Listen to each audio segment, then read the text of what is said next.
Hello dear students, as usual I am Navneel God from Tagore School Parbatsar and we are studying the science book of class 6th in this video.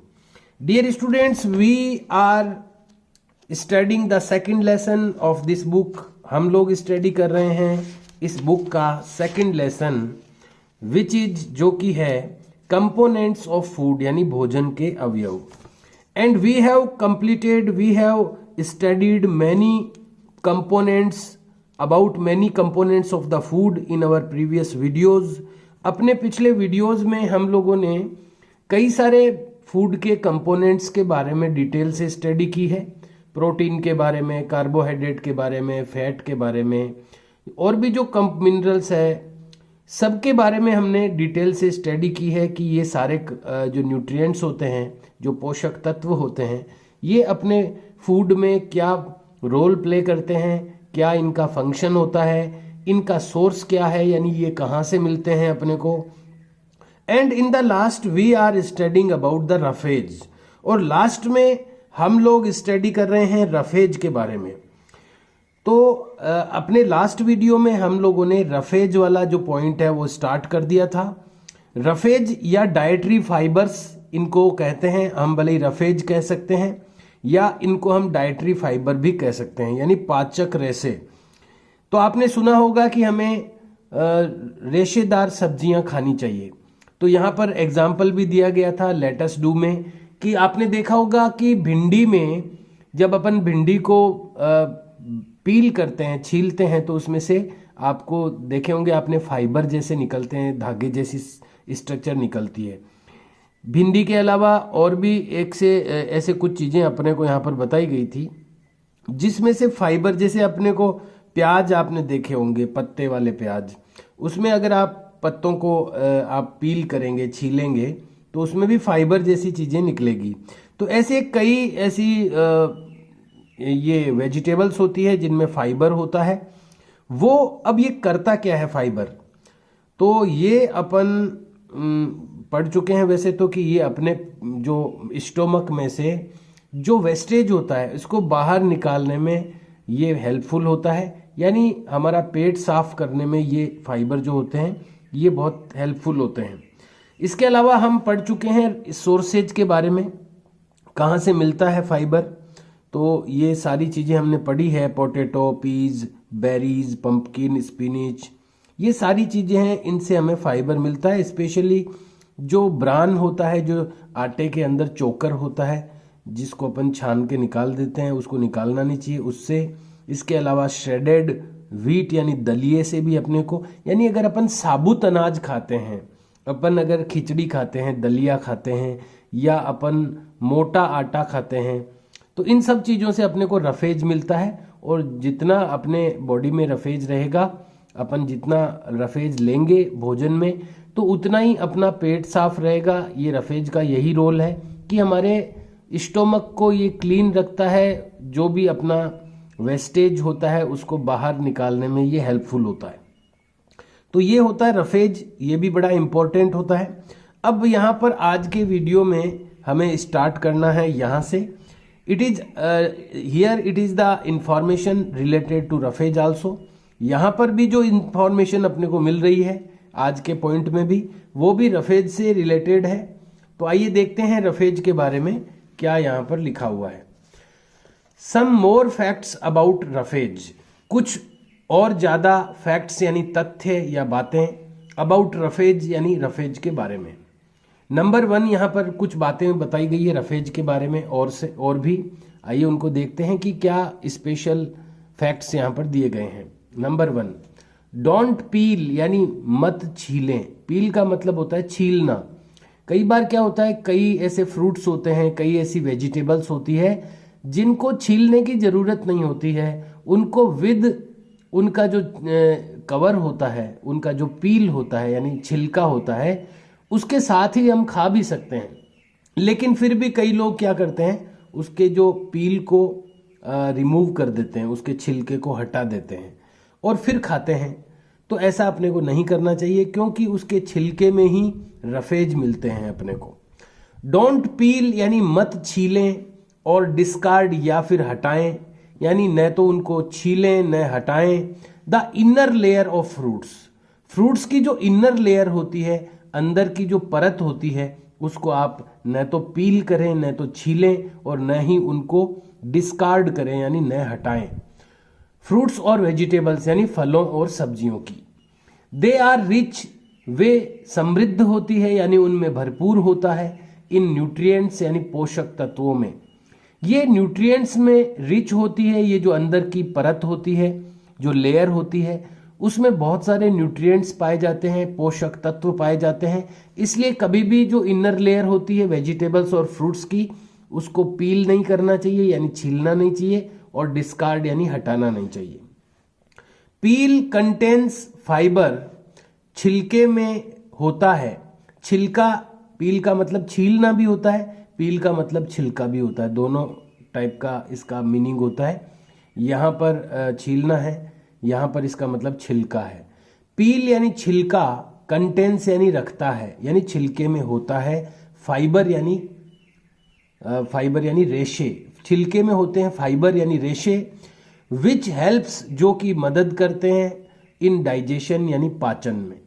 यानी छिलका अगर अपन खा सकते हैं किसी भी fruit का या किसी भी वेजिटेबल का, तो हमें उसका छिलका जरूर खाना चाहिए, क्योंकि उसमें बहुत सारे न्यूट्रिएंट्स होते हैं और मेनली उसमें फाइबर होते हैं, जो कि हमारे डाइजेशन में यानी पाचन में बहुत हेल्पफुल होते हैं। तो पहली चीज़ तो ये बताई गई है कि हमें पील नहीं करना चाहिए वेजिटेबल्स।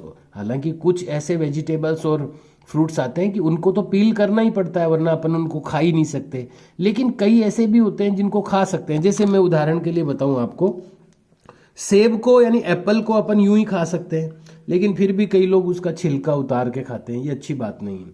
चीकू है, उसको अपन सीधा खा सकते हैं धो के, लेकिन फिर भी कई लोग छिलका उतारते हैं उसका। तो इस तरह की चीज़ों का छिलका नहीं उतारना चाहिए, क्योंकि छिलके में यानी पील में बहुत सारे न्यूट्रिएंट्स होते हैं और मेनली रफेज होते हैं। नंबर 2, रेडिश यानी मूली, कैबेज यानी पत्ता गोभी, पीज मीन्स मटर, कुकुम्बर यानी खीरा ककड़ी, एटसेट्रा यानी आदि। हैव यानी रखते हैं, हाई अमाउंट्स ऑफ फाइबर, बड़ी मात्रा में फाइबर यानी रेशे।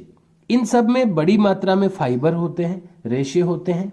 सो इसलिए वी मस्ट टेक, हमें लेना चाहिए, देम यानी उनको, इसलिए हमें इनको लेना चाहिए मतलब खाना चाहिए। मूली है, पत्ता गोभी है, मटर है, ककड़ी है, इन सब को खाना चाहिए, इनमें रफेज होते हैं या फाइबर होते हैं।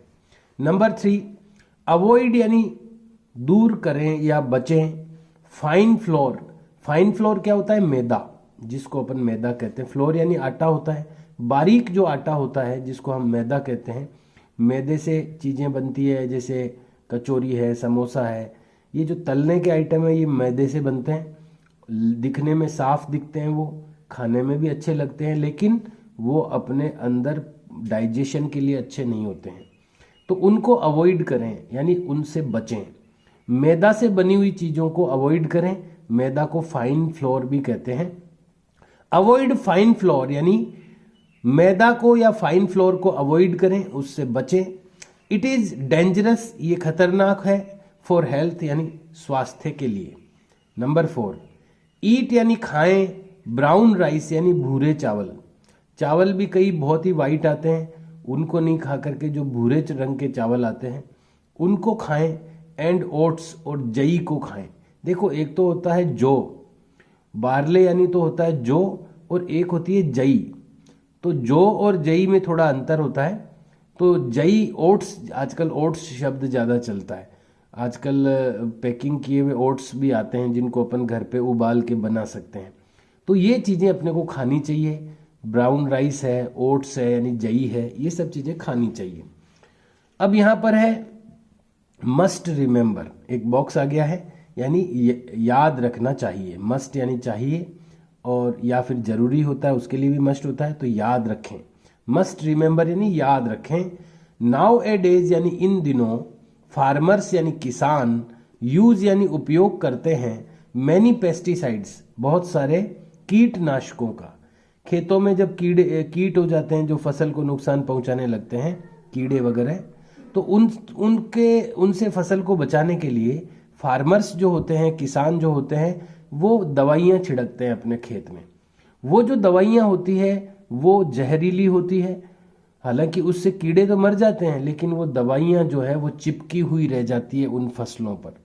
और अगर अपन ला करके उनको यूं ही अपन यूज कर लेंगे तो वो दवाइयाँ अपने बॉडी में भी चली जाएगी, जो हार्मफुल हो सकती है, नुकसानदेह हो सकती है।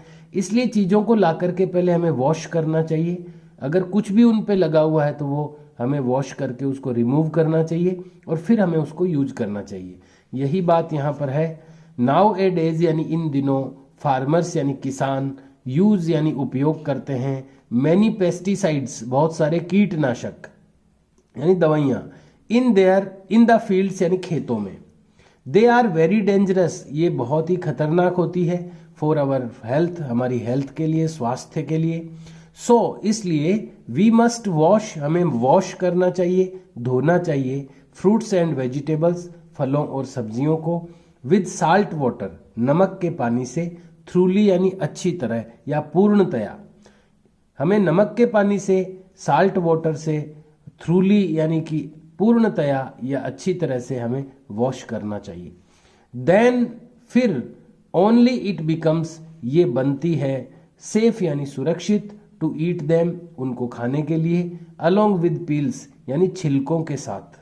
अगर अपन छिलकों के साथ में विद पील अपन खाना चाहते हैं किसी भी फ्रूट्स या वेजिटेबल को, तो हमें उसको प्रॉपरली वॉश करना चाहिए, थ्रूली वॉश करना चाहिए, पूर्णतया वॉश करना चाहिए। तो ये बात हो गई अपनी रफेज की कंप्लीट। और अब यहाँ पर जो न्यूट्रिएंट्स के बारे में जो स्टडी थी वो कंप्लीट हो चुकी है। और अब एक छोटा सा असाइनमेंट आ गया है, यानी आपके लिए काम आ गया है। ये असाइनमेंट यानी कि काम जो आपको दिया जाएगा आज, वो आपको करना है। यहाँ पर असाइनमेंट में, इस काम में आपके पास में कुछ क्वेश्चंस हैं, उनको आपको अपनी नोटबुक में नोट डाउन करना है और उनका आंसर भी नोट डाउन करना है। तो ये आपको सबसे पहले मेंशन करना है असाइनमेंट यानी काम। नंबर 1 में 4 क्वेश्चंस हैं, देखते हैं फर्स्ट क्वेश्चन में क्या है। नेम द विटामिन, विटामिन का नाम बताइए, प्रेजेंट इन ऑरेंज, जो ऑरेंज में प्रेजेंट होता है। तो जो खट्टी चीजें होती है, देखो मैं आपको शो भी करना चाहूंगा। विटामिन, ये देखिए अपन ने विटामिन के बारे में पढ़ा था। अब ये कह रहे हैं कि ऑरेंज में कौन सा विटामिन होता है। तो विटामिन देखिए सी, जो खट्टी चीजें होती है उनमें विटामिन सी देखिए। सिट्रस फ्रूट यानी जो खट्टे फ्रूट होते हैं, जूस होते हैं, टोमेटो है, लेमन है, गुआवा है, आंवला है, देखो इसमें चित्रों में ये ऑरेंज भी दिया हुआ है। तो ये ऑरेंज में होता है विटामिन सी, क्योंकि जितनी भी सिट्रस फ्रूट होते हैं यानी खट्टे फल जो होते हैं उनमें विटामिन सी पाया जाता है। तो इसका आंसर अपने को लिखना है। क्वेश्चन है अपना, name the vitamin present in orange. तो विटामिन सी, देखिए यहां से आप लिखें इसका कंप्लीट आंसर। यहां पर आपको केवल कैपिटल सी लिखना है, यहां से ही स्टार्ट करना है। Vitamin C is present, is भी लिख दें आप। Vitamin C is present in orange, orange में विटामिन सी प्रेजेंट होता है। तो ये आंसर हो जाएगा आपका, vitamin C is present in orange, vitamin C present होता है ऑरेंज में। Let's go on the second question. Our bones, हमारी हड्डियां, एंड टीथ और दांत, हड्डियां और दांत, are made of which minerals, कौन से मिनरल्स से हमारी बोन्स और टीथ बनती है। तो यहां पर मिनरल्स के बारे में पूछा गया है। तो देखिए ये रहा मिनरल्स का टॉपिक। तो देखिए यहां पर मैं आपको शो करूंगा, ये जो कैल्शियम है ये मिनरल है। इससे देखिए क्या लिखा हुआ है, ये तो कहाँ किस किस से मिलता है वो है। देखिए ये रहा कैल्शियम, कैल्शियम है, ये मिनरल्स के बेनिफिट है। यहाँ पर लिखा हुआ है कैल्शियम, कैल्शियम के बेनिफिट है देखो, strengthening of bones and teeth, यानी बोन्स और टीथ को ये मजबूत करता है। तो अपने जो ये पूछा गया है कि कौन से मिनरल्स से हमारी बोन्स और टीथ बने होते हैं, तो ये होता है कैल्शियम। तो ये कैल्शियम अपन इसमें लिख सकते हैं। तो यहां पर आपको आंसर लिखना है, our bones and teeth are made of, यहां पर विच की जगह आपको कैल्शियम लिखना है। तो यहां पर आप कैल्शियम लिख दें। कैल्शियम की स्पेलिंग देख लेते हैं, कंफर्म कर लेते हैं। CALCIUM, CALCIUM,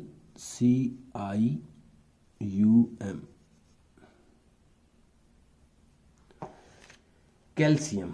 तो आपका आंसर क्या हो गया? आवर बोन्स एंड टीथ, हमारी हड्डियां और दांत, आर मेड ऑफ, बने होते हैं, कैल्शियम मिनरल्स, कैल्शियम मिनरल्स से। और आंसर में फुल स्टॉप आएगा। तो यहाँ पर मिनरल्स लिखा हुआ है, तो और भी देख लेते हैं कैल्शियम के साथ में और भी किससे बने होते हैं।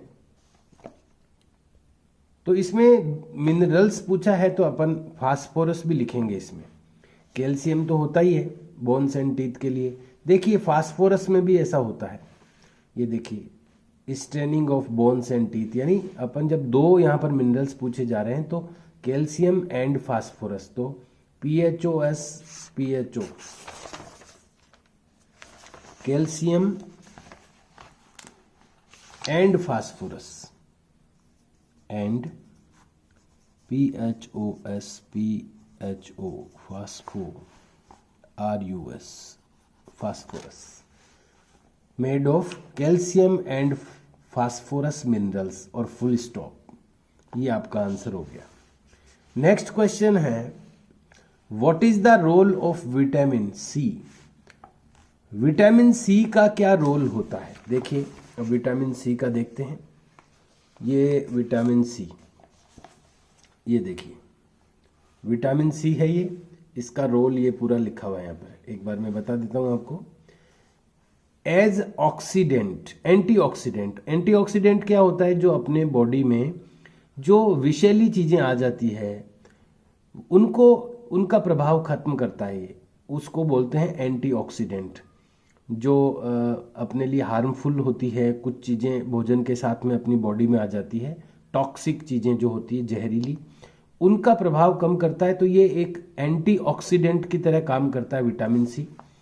इट हेल्प्स, ये मदद करता है, टू प्रिवेंट सेल डैमेज, यानी जो कोशिकाओं की डैमेज होती है, यानी कोशिकाओं की जो टूट फूट होती है उसको प्रिवेंट, यानी उसको रोकने में ये विटामिन सी मदद करता है। And reduce risk for certain cancers, और कुछ सर्टेन कैंसर्स, यानी कुछ कैंसर जो रोग होता है, कुछ कई प्रकार का कैंसर होता है, तो कुछ कैंसर्स को कुछ कैंसर का जो रिस्क होती है, जो खतरा होता है, उसको ये रिड्यूस करता है, यानी उसको कम करता है विटामिन सी। हार्ट डिजीज, यानी हृदय की जो बीमारियां होती है हार्ट की, उसको कम करता है। एंड अदर डिजीजेज, और दूसरी बीमारियों के खतरे को कम करता है। इट इज आल्सो इम्पोर्टेंट, ये भी महत्वपूर्ण है, टू वाउंड हीलिंग, यानी घाव को भरने में, यानी किसी के घाव हो जाता है, लग जाती है, तो उसकी हीलिंग, यानी उसको भरने में, उसको स्वस्थ करने में भी इसका ये इम्पोर्टेंट है। कॉमन कोल्ड, यानी सर्दी जुकाम में भी ये विटामिन सी काम करता है ठीक करने में। And remedy of scurvy, scurvy जो है वो दांतों का रोग है, तो उसको भी उसको ठीक करने में, रेमेडी यानी उसको ठीक करने में, और कॉमन कोल्ड में भी, यानी साधारण सर्दी जुकाम में भी, इन सब कामों में ये हेल्पफुल होता है विटामिन सी। तो पूरा आपको यहां से लेकर और यहां तक इसका आंसर लिखना है। तो विटामिन सी का मैं बताने वाला था कि अभी जो कोरोना हो रहा है लोगों को, किसी किसी को, तो उसको विटामिन सी की भी टेबलेट्स दी जाती है, क्योंकि ये एक प्रकार का सर्दी जुकाम है कोरोना, तो इसलिए विटामिन सी सर्दी जुकाम, यहाँ लिखा हुआ है कॉमन कोल्ड में हेल्पफुल होता है, इसलिए विटामिन सी दिया जाता है। विटामिन सी खट्टी चीज़ों में होता है, खट्टे फलों में। तो ये सारे आपको ये कंप्लीट आंसर इसके लिए लिखना है। तो विटामिन सी का क्या रोल है वो अपने पास में आ जाएगा।